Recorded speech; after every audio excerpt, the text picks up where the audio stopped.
Welcome to Drishyam news. Ruddur మండల కేంద్రంలోని రైతులకు ఎరువుల కొరత లేకుండా అందుబాటులో ఉంచాలని తెలంగాణ రాష్ట్ర వ్యవసాయ శాఖ సలహాదారు బాన్స్వాడ నియోజకవర్గ శాసనసభ్యులు పోచారం శ్రీనివాసరెడ్డి అన్నారు.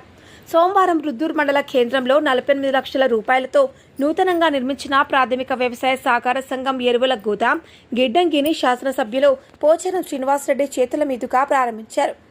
ఈ సందర్భంగా పోచారం శ్రీనివాసరెడ్డి మాట్లాడుతూ రైతులకు ఎరువుల కొరత లేకుండా ఎలాంటి ఇబ్బందులు కలగకుండా ఎప్పటికప్పుడు ఎరువులను అందుబాటులో ఉంచాలన్నారు.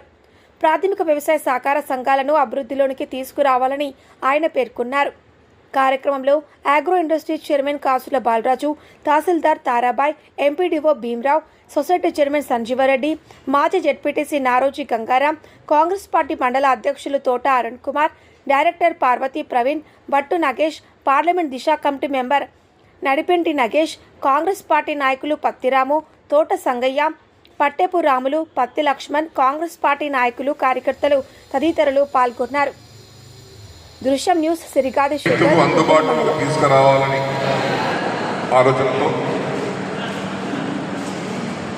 కేవలం అప్పు ఇవ్వడమే కాదు, అప్పు వసూలు చేయడమే కాదు,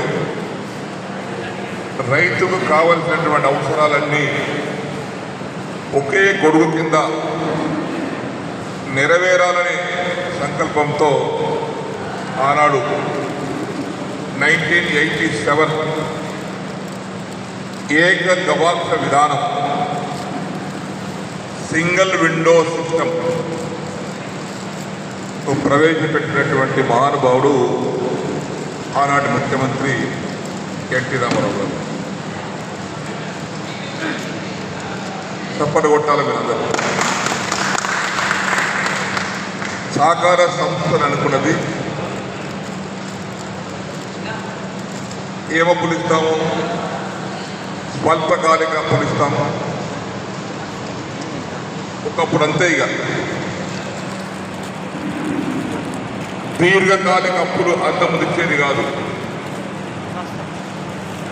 ఏక గవాక్ష విధానం, సింగిల్ విండో విధానం ప్రవేశపెట్టిన తర్వాతనే లాంగ్ టర్మ్ లోన్ అంటే దీర్ఘకాలిక అప్పులు ఇవ్వడం అనేది సొసైటీ ద్వారా మొదలైంది. లేకపోతే అంతకుముందు ఎల్ఎంబీలు ఉండే,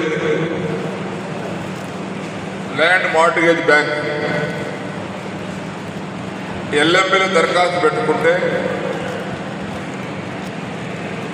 శాత జమానాలు పెట్టుకుంటే అయ్యే జమానాలు వచ్చేది.